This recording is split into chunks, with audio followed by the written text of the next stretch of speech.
Hello everyone. आज हम ethics यानी पेपर 4 के कुछ सेगमेंट्स के बारे में बात करते हैं क्योंकि हम बहुत सारे एथिक्स तो पढ़ लेते हैं मगर मार्क्स नहीं आते। और हम कहीं ना कहीं ये हम रियलाइज करना भूल जाते हैं कि हम आंसर लिख रहे हैं बट क्रेडिबिलिटी नहीं आ रही। और क्रेडिबिलिटी ना आने के पीछे एकमात्र कारण ये है कि उस आंसर को आप रिलेटेबल नहीं बना पा रहे। रिलेटेबल से क्या तात्पर्य है कि जो टॉपिक आपने चीजें डील की उसको क्या करंट से आपने जोड़ दिया, क्या कुछ ऐसे एग्जांपल्स, कुछ ऐसे आईएएस ऑफिसर्स के एग्जांपल अगर आपने पुट अप कर दिया तो एग्जामिनर ये समझ पाता है कि हाँ, इस बच्चे को रियलिटी भी पता है। और यही हम लैक कर रहे हैं। हम अमूमन हर बच्चे से मैं कॉपी चेक कर रहा हूँ और देख भी रहा हूँ, तो ये देख रहा हूँ कि वो केवल दी हुई परिभाषा सत्यनिष्ठा या क्रेडिबिलिटी, वो जब सत्यनिष्ठा लिख रहा है तो क्रेडिबिलिटी देखने को नहीं मिल रहा कि सत्यनिष्ठा तो लिख रहा है बट उसको करंट से कुछ रिलेट करने की कोशिश नहीं कर पा रहा। कुछ ऐसे आईएएस ऑफिसर्स के एग्जाम्पल उसमें अगर लिख देता तो उसके आंसर ज्यादा ऑथेंटिक देखने को मिलता है। और आप ये मान लीजिए कि एग्जामिनर यही चीज देखने जा रहा है। क्यों? क्योंकि ये एक ऐसा पेपर है जो रियल लाइफ से अगर आपने इसको जोड़ा तो एग्जामिनर के मन में ये रहता है कि हाँ, बस हमको इसी बच्चे की जरूरत थी, अगर ये बच्चा प्रशासन में आ गया तो बहुत अच्छे तरीके से चीजों को डील कर पाएगा। आज हम रियल लाइफ के कुछ एग्जाम्पल्स डिस्कस करने जा रहे हैं। फटाफट वैल्यूज भी हम आपको बता देंगे, 15 से 20 मिनट का सेगमेंट है। और हम उसमें ये भी बताएंगे कि किस आंसर में अगर आपने ये वैल्यूज लिख दी तो आपका आंसर बहुत अच्छा हो जाएगा। और ये एग्जांपल्स बार बार आप 20 से 25 ऐसा आईएएस ऑफिसर, आईएफएस और आईपीएस ऑफिसर्स के हमने वैल्यूज लिखी है, कुछ उनके काम लिखे हैं जिनका अगर आप बार बार जिक्र करेंगे तो आपका आंसर बहुत अच्छा हो जाएगा और अन्य बच्चों से जो आंसर राइटिंग लिख रहे हैं उनसे बेटर देखने को मिलेगा। तो चलिए टाइम को वेस्ट न करते हुए सीधे मुद्दे पे आते हैं। और कॉपी पेन उठाइए। मैं उम्मीद करता हूं कि कॉपी पेन के साथ बैठे हो। देखिए, मेरी क्लास थोड़ी डिफरेंट होती है। मेरा मानना ये रहता है कि स्टूडेंट, असली स्टूडेंट वही है जो पेन कॉपी मोड के साथ बैठे। क्यों? क्योंकि आज से नहीं, प्राचीन काल से लेकर वर्तमान काल तक इसका और इससे कोई भी सब्स्टिट्यूट पैदा नहीं हुआ है। कॉपी और पेन रहेगा तभी दिमाग, पेन और कॉपी का, तीनों का सिंक्रोनाइजेशन ही सफलता का एक मात्र सूत्र है। तो मेरी आपको एक रिक्वेस्ट है, एक बड़े भाई के तौर पे, एज अ मेंटर के तौर पे, कि आप पेन उठाइए, एक पेज उठाइए या जो आपने एथिक्स की कॉपी होगी उसके जो मार्जिन लाइन होगी वहां उठाइए और स्टार्ट करते हैं। चलिए, सबसे पहले बड़ी एनर्जी के साथ लंबी गहरी सांस लीजिए। हमेशा मैं सांस लेने पे फोकस करता हूं क्योंकि श्वास एक किसी चीज है जो आपको एक धैर्यवान इंसान बनाती है। सबसे पहले पेपर 4 एथिक्स के 25, तो अभी हम 25 नहीं, अब हम मोटे मोटे आपको 20 सेगमेंट देने जा रहे हैं। 20 प्रेरणादायक उदाहरण के तौर पे आपको जानने को मिलेगा। सबसे पहले आप जब एथिक्स का एग्जाम्पल्स लिखेंगे तो सबसे फेमस एग्जाम्पल्स होंगे। आर्मस्ट्रांग पामे की बात करते हैं। आर्मस्ट्रांग पामे कौन है? ये आईएएस ऑफिसर्स है। और आईएएस ऑफिसर उन्होंने क्या किया? जन सहयोग के माध्यम से क्राउड फंडिंग, ये आपने जाना होगा, बस इसको लिख नहीं पा रहे हो क्योंकि आपके पास डेटा नहीं था। इन्होंने क्या किया कि शासन वहां रोड नहीं बना पा रही थी तो उन्होंने कोशिश की कि आसपास के लोगों से कंसल्टेशन लिया। और उन्होंने कंसल्ट करने के बाद ये समझ में आया कि कॉमन प्रॉब्लम है। लोगों से क्राउड फंडिंग स्टार्ट की कि थोड़ा आप मिला दीजिए, थोड़ा आप मिला दीजिए। और इस चीज को ध्यान में रखते हुए उन्होंने लगभग लगभग 100 किलोमीटर लंबी सड़क का निर्माण कर दिया। इससे क्राउड फंडिंग से। तो मूल्य क्या है, कौन कौन से वैल्यूज हम देख सकते हैं? तो देखिए, पब्लिक सर्विस यानी लोक सेवा। तो जब लोक सेवा का टॉपिक आएगा तो तत्काल आर्मस्ट्रांग पामे जी का नाम, ये जो आईएएस ऑफिसर हैं, इनका जिक्र किए। जब कोई इनोवेशन की बात करेगा तो ये एंटरप्रेन्योरशिप में भी ये चीजें आपकी ऐड ऑन हो जाएंगी, तो नवाचार से भी चीजें होगी, तब भी आप इनका नाम ले सकते हैं। सहभागिता, कॉन्ट्रीब्यूशन भैया। तो कॉन्ट्रीब्यूशन तो इससे क्या होगा, जब आप अपना आंसर लिखेंगे कॉन्ट्रीब्यूशन या समाज का सभी वर्गों का उपयोग करते हुए, उनकी क्षमताओं का उपयोग करते हुए जब कोई काम करते हैं, उसी उसी चीज को सहभागिता बोलते हैं। और इस टाइप का जब कोई प्रश्न आए तब आपको इनका नाम जिक्र करना है और अपने आंसर को 4 चांद लगा लेना है। फिर देखिए, अशोक खेमका हर व्यक्ति जानता है बट उनकी चीजें नहीं बहुत सारी पता रहती। तो क्या है? भूमि घोटालों के विरुद्ध उन्होंने कार्यवाही की थी। जो आप, गुड़गांव का एक क्षेत्र है, हरियाणा और अमूमन पंजाब तो नहीं है, हरियाणा वाला सेगमेंट है। गुड़गांव में इन्होंने विशल ब्लोअर के तौर पे भी काम किया था कि नहीं, यहाँ कुछ चीजें प्रॉब्लम देखने को मिल रही है। तो ये बहुत इनका नाम चर्चा में रहता। क्यों? अपनी ईमानदारी की वजह से। बहुत सारे राजनीतिक दबाव होने के बावजूद इन्होंने अपनी ईमानदारी बरकरार रखी। लगभग लगभग अपने टाइम पीरियड में 55 से 56 ट्रांसफर उन्होंने देखने को मिले। और कहते हैं कि ये अपनी ईमानदारी की वजह से ही परेशान थे। मगर याद रखिए, एथिक्स जैसे पेपर में ये अपने आप में ईश्वर तुल्य हैं क्योंकि ये हर लोगों के लिए आदर्श हैं। तो क्या करना है? सत्यनिष्ठा, भ्रष्टाचार और नैतिक साहस, ये इनके मूल्य हैं। जब जब ये टॉपिक आएगा सत्यनिष्ठा का या भ्रष्टाचार विरोध कोई किसने काम किया है, तो भैया समर्थन में नहीं, विरोध के तौर पे और नैतिक साहस के तौर पे, तो भैया इनका नाम आपको नोट डाउन करना है। फिर है दुर्गा शक्ति नागपाल। ये आईएएस ऑफिसर हैं दुर्गा शक्ति नागपाल। इन्होंने यूपी के अवैध खनन माफियाओं के खिलाफ कठोर कार्रवाई की थी और कुछ टाइम के लिए इन पर एक्शन भी हुआ था, मगर बाद में चीजें समझ में आई कि नहीं, वो पब्लिक को ध्यान में रखते हुए उनका ये बहुत तेज निर्णय लिया और कहीं ना कहीं आसपास के जितने खनन माफिया थे उनके उन्होंने खिलाफ एक्शन लिया। तो देखिए क्या है, नैतिक साहस, फिर पर्यावरण नैतिकता और भ्रष्टाचार। ये भ्रष्टाचार का टॉपिक आएगा तब भी इनका नाम लिखना है कि भ्रष्टाचार के खिलाफ इन्होंने कड़ा एक्शन लिया।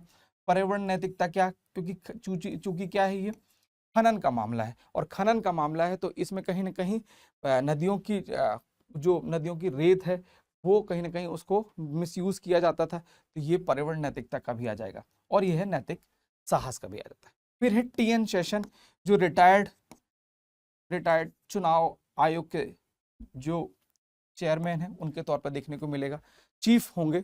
तो भारत में चुनाव सुधार और मॉडल कोड ऑफ कंडक्ट को प्रभावी तौर पे बनाने के लिए इनका नाम देखने को मिलेगा। फिर से बोल रहा हूँ, टीएन शेषन का नाम लिखिए, रिटायर्ड आईएएस ऑफिसर हैं। वैसे ये बेसिकली आईएएस ऑफिसर ही थे, मगर मॉडल कोड ऑफ कंडक्ट को कंडक्ट कराने के लिए, देखिए एक जमाने में ये क्या रूल हुआ करता था, बस देखने को मिलता था कि भैया ये एक आदर्श तरीके का मूल्य होने या नियम है, इसको फॉलो करना चाहिए, मगर कोई फॉलो करता नहीं था।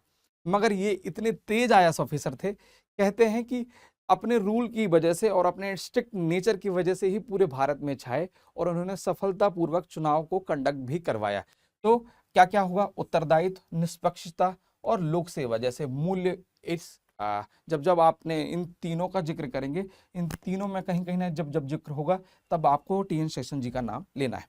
फिर है संजीव चतुर्वेदी, ये भी आईएएस ऑफिसर हैं संजीव चतुर्वेदी जी। एम्स और वन विभाग में भ्रष्टाचार का उजागर किया था। तो पारदर्शिता, विशल ब्लोअर और भ्रष्टाचार विरोध, ये जहां जहां भ्रष्टाचार दिख रहा तो करने के लिए नहीं है भैया, ये याद रखना, ये विरोध है, ठीक है, ये विरोध है, ये भी विरोध है, नहीं तो आप अर्थ का अनर्थ निकालोगे फिर बाद में कहोगे सर ये क्या कर दिया आपने। तो इस चीज को थोड़ा ध्यान रखना है, ठीक है। चलिए नेक्स्ट की बात करते हैं। नेक्स्ट है अनिल स्वरूप। ये अनिल स्वरूप वही हैं जो यूट्यूब पे आपको अमूमन हर यूट्यूब में एक सीनियर आईएएस ऑफिसर्स दिखते होंगे जिनके थोड़ा सा बाल कम है बट चश्मा लगाते हैं और तेज तरह काम करते हैं और उनकी बात करने की शैली कट्टू कट है, गोल गोल घुमाने का काम नेचर नहीं है। बहुत मोस्ट एमिनेंट पर्सनालिटी हैं।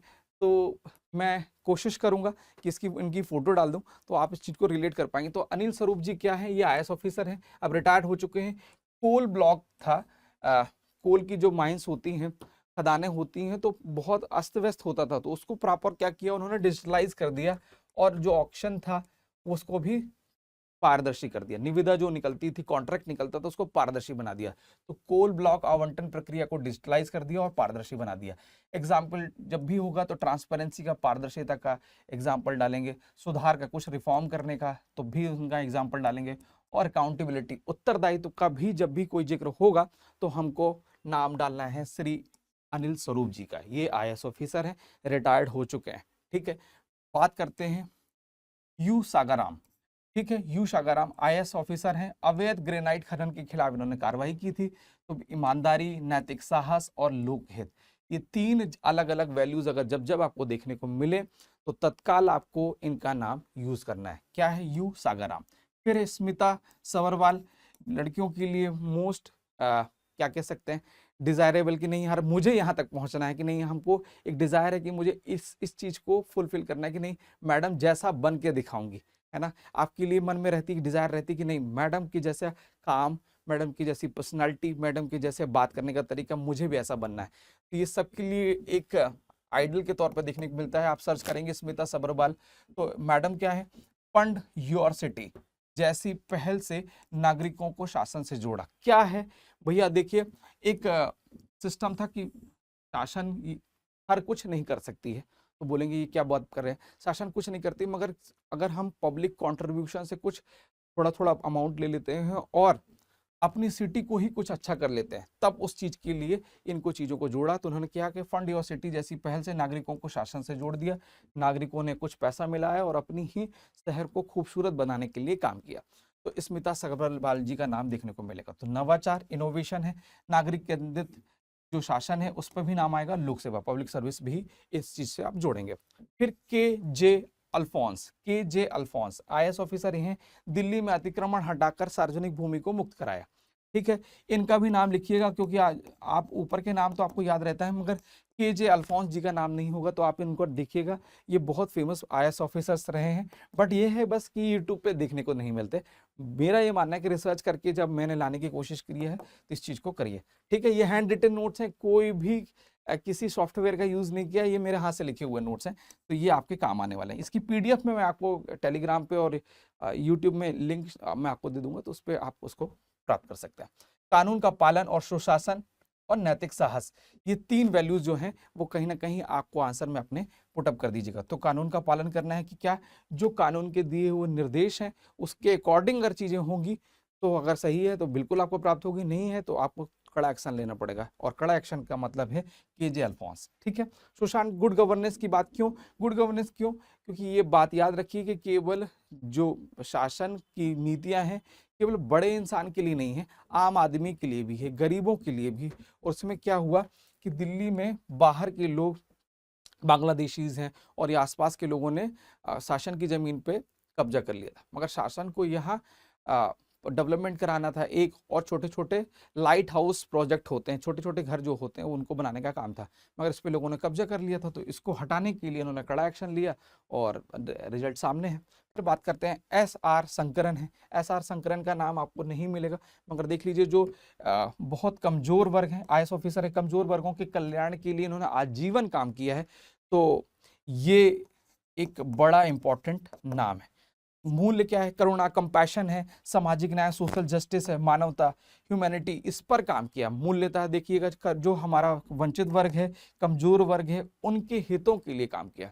जब भी करुणा की बात होगी कि कंपैशन की बात होगी तो आपको एस आर शंकरन जी का नाम जरूर जिक्र करिएगा, आपका आंसर बहुत ही ऑथेंटिक देखने को मिलेगा। ठीक है, तो इस बात को थोड़ा सा याद रखिए, आपके काम आने वाला है।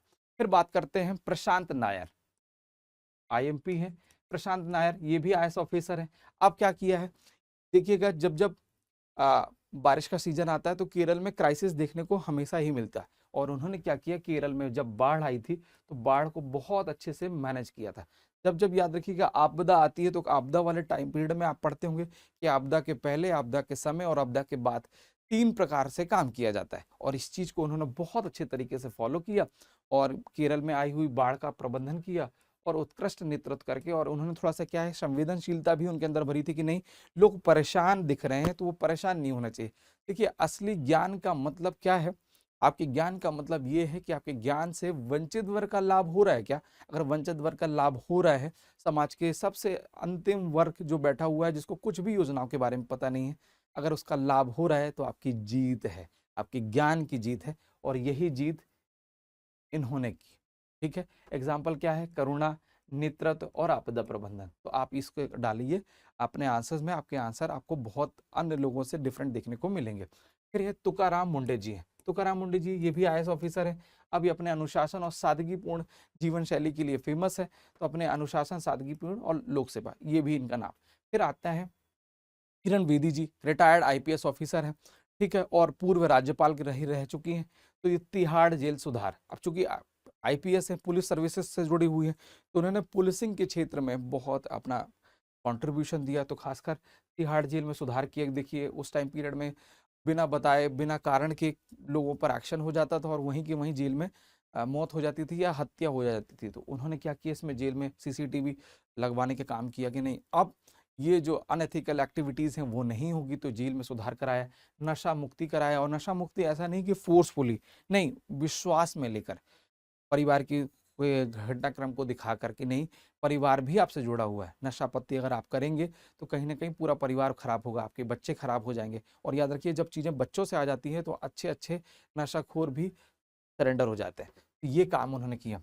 फिर पुलिस में रिफॉर्म किया कि जो पुलिसिंग की जैसे 8-8 घंटे की शिफ्ट होती थी, तो जनरली क्या है, आप हमारे पुलिस के जो ऑफिसर्स होते हैं 8 की जगह 16-16 घंटे काम करते हैं। तो उन्होंने एक रिकमेंडेशन दिया कि नहीं, इनकी प्रॉपर एक टाइम पीरियड होना चाहिए कि 8 घंटे 8 घंटे 8 घंटे, जिससे इनकी फैमिली लाइफ भी एकदम सेटल रहे और इनकी ऑफिस लाइफ भी प्रॉपर तरीके से देखने को। फिर इस एग्जाम्पल कहाँ डालेंगे, तो भैया लीडरशिप के डाल सकते हैं, रिफॉर्म का डाल सकते हैं और डिसिप्लिन का डाल सकते हैं, नेतृत्व, सुधार और अनुशासन।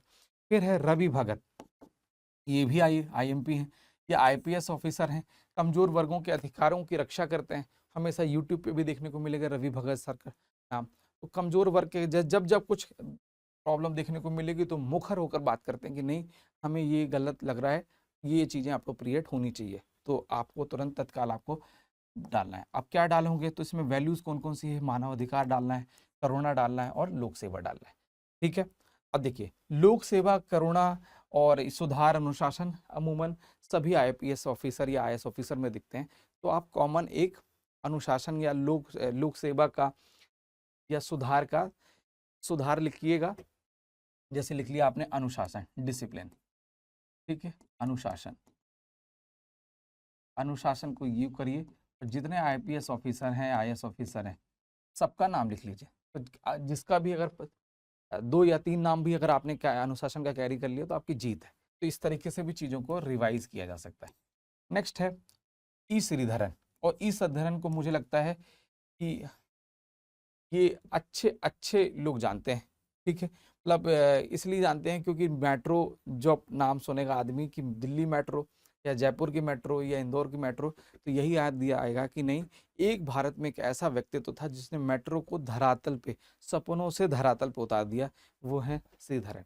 ठीक है, तो ये मेट्रो मैन है, समयबद्ध और लागत प्रभावी तरीके से परियोजना को सफल बनाया।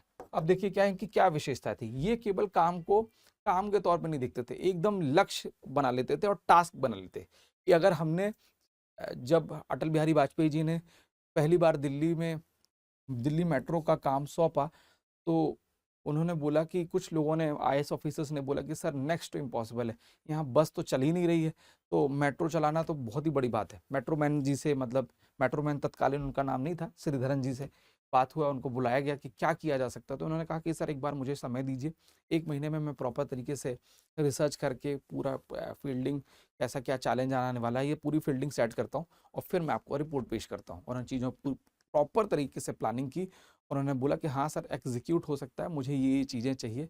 और हमारे भारत रत्न अटल बिहारी वाजपेयी जी ने उनको चीज़ें प्रोवाइड की। और आज दिल्ली मेट्रो, लोग जब हंसते थे, क्योंकि हर अच्छा काम जब आप करेंगे तो लाइफ में लोग हंसेंगे, फिर धीरे धीरे स्वीकार कर लेंगे और फिर लोग उसको आदर्श ही मान लेंगे।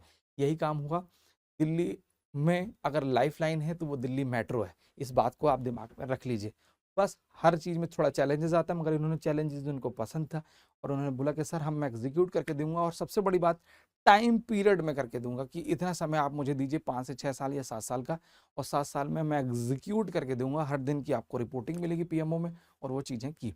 अब यही चीज़ जो अभी बुलेट प्रोजेक्ट होने जा रहा है भारत सरकार का, गुजरात से और बॉम्बे के लिए या महाराष्ट्र के लिए, तो उसमें भी लोग हंसते हैं कि सर कैसे हो सकता है, यहाँ बैलगाड़ी तो चल नहीं रही, एयरलाइन टाइम पे नहीं चल रही, फिर हमारी ट्रेन टाइम पे नहीं चल रही, तो बुलेट ट्रेन कैसे चल सकती है। मगर आप हंसिए मत, विश्वास करिए, ये देश का डेवलपमेंट है, समय ज़रूर लगता है, मगर जिस दिन होगा तो आपको इकोनॉमी को और माइंडसेट को सबको चेंज कर देगा। तो हर अच्छी चीज़ समय ज़रूर लेती है। ठीक है, जब, और ये भी चीज़ आप अपने जीवन से भी जोड़िए कि जब जब आप लोग आप पर डाउट कर रहे हो तो मुस्कुराइए, कुछ भी मत बोलिए। क्यों? क्योंकि आपकी संघर्ष, आपकी स्ट्रेंथ, आपकी वीकनेस आपको पता है, आपको समझ में आ जाता है कि नहीं मैं कर सकता हूँ, अभी मुझे लोगों से रास्ते चलते लोगों से भिड़ने की आवश्यकता नहीं है। ठीक, हम सामान्यतः क्या करते हैं कि जब हम कुछ सब्जी लेने जाते हैं या हम फल फूल लेने जाते हैं, या तो हम इनसे 5 रुपए 10 रुपए के लिए मारामारी करना स्टार्ट कर देते हैं, कि बहस करते हैं कि भैया जूस डाल दो, 5 रुपए का और एक्स्ट्रा डाल दो। मगर मॉल में जाते हैं तो बहस नहीं करते। यही मैं कहता हूँ कि शिक्षा पर जब, या आप लाइफ स्टाइल में जब भी काम कर रहे हो तो निवेश करिए, खुश रहिए। रास्ते चलते आदमी से अगर आपने बहस की तो हमेशा आप यहीं फंसे रह जाएंगे।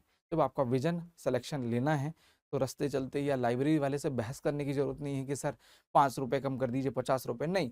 आप पैसा लीजिए, सर्विस दे रहे हैं, आप पैसा लीजिए और खूब सारी मेहनत करिए और उस पैसे को निचोड़िए और आगे बढ़िए।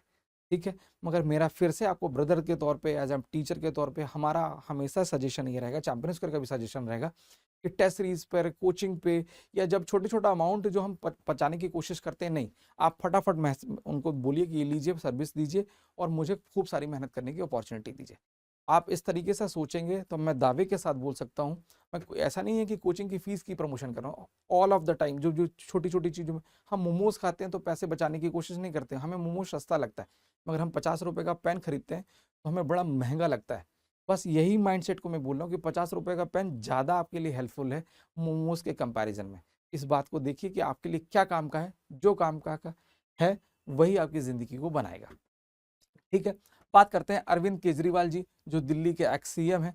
देखिए, हमको एज एक्स सीएम के तौर पे नहीं जानना है, मुझे और आप सभी को आईआरएस के तौर पे जानना है, इंडियन रेवेन्यू सर्विस के तौर पे ऑफिसर के रिटायर्ड आईआरएस ऑफिसर है अरविंद केजरीवाल। तो उन्होंने क्या किया, राइट टू इंफॉर्मेशन, आरटीआई के प्रबल समर्थक हैं और भारत में आरटीआई के लाने वाले भी इन्हीं का ही नाम देखने को मिलेगा। और शासन में क्या करना है, ट्रांसपेरेंसी, पारदर्शिता लाने के भी पक्षधर के तौर पे ये देखने को मिलेंगे। फिर क्या है, जब जब हम इनका आंसर्स लिखेंगे तो पारदर्शिता का अगर कोई परिभाषा आ जाती है, तत्काल हमको अरविंद केजरीवाल जी का नाम लेना है। ठीक है, जवाबदेहिता का और लोक सेवा के लिए, कि जब जब ये 3 शब्द देखने को मिलेंगे तो हमको अरविंद केजरीवाल जी का नाम लेना है। अच्छा, ये पॉलिटिक अगर आपके मन में बीजेपी, कांग्रेस, कॉकरोच पार्टी, इनके मन में आपके लिए सॉफ्ट कॉर्नर में बिल्कुल बरकरार रखिए, मुझे कोई दिक्कत नहीं है, मगर जब हमको आंसर लिखना है और हमको बहुत सारे नंबर लाने हैं तो आपको ये नाम लिखना चाहिए, मार्क्स आपको ठीक ठाक मिल जाएंगे। फिर है आर बाला सुब्रमण्यम, क्या है, तमिलनाडु में किसान और श्रमिक वर्गों के लिए इन्होंने बहुत सारी इनिशिएटिव्स किए थे, बहुत सारी पहलें की थी, जिसके लिए ये वहाँ के लिए आदर्श के तौर पे जानते हैं और पूरे भारत के लिए आदर्श है। तो ये करुणा, सामाजिक न्याय और लोकहित जब जब वैल्यूज देखने को मिले तो आप इसको जरूर करिएगा। खैर, विश्वास ननगरे पाटिल जी हैं, आईएएस ऑफिसर है, इन्होंने वाटर कंजर्वेशन और पर्यावरण के क्षेत्र में बहुत सारा काम किया है। वाटर कंजर्वेशन से मैं आपको याद दिला दूं कि जब जब ज्योग्राफी आप लिख रहे हो तो जल गंगा संवर्धन अभियान जरूर डालना। अभी मैं कार चलाते चलाते आ रहा था तो मैंने देख लिया कि जल गंगा संवर्धन अभियान के तहत 3.62 लाख जल स्रोत, जो जल के स्रोत हैं, वाटर सोर्सेस, वो उसका उत्थान कर दिया है आप सभी ने। ये आपके इस चीज़ के लिए सलाम है, मतलब मध्य प्रदेश के नागरिक, क्योंकि देखिए शासन की बस की बात नहीं है, ये पूरा पब्लिक अपीयरेंस का गेम है।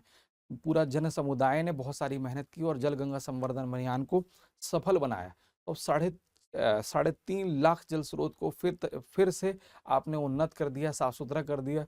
और याद रखिए, जब बारिश का पानी इसमें आएगा तो ऑटोमेटिकली वाटर लेवल इंक्रीज हो जाएगा, पानी की जो समस्या है, जल की जो समस्या है, वो धीरे धीरे सॉल्व हो जाएगी। ये मध्य प्रदेश का महत्वाकांक्षी प्रोजेक्ट तो था ही, मगर हर व्यक्ति का जन सहयोग जब मिला तब ये और भी ज़्यादा सफल हो गया, तो ये काबिले तारीफ है। तो ये इसी प्रकार से इन्होंने भी जल संरक्षण के लिए, चूंकि क्या है, ये सब महाराष्ट्र के आईएएस ऑफिसर्स हैं और महाराष्ट्र में जल की हमेशा प्रॉब्लम देखने को मिलती है, सूखे की वजह से। आप देखेंगे कि लोग, ये जो किसान हैं, वो आत्महत्या कर लेते हैं। तो ये बात ध्यान में रखना है, और उन्होंने इस चीज़ को रखा और जल संरक्षण पर, पर्यावरण क्षेत्र पे काम किया, और तो ये आपको इनका नाम लेना है।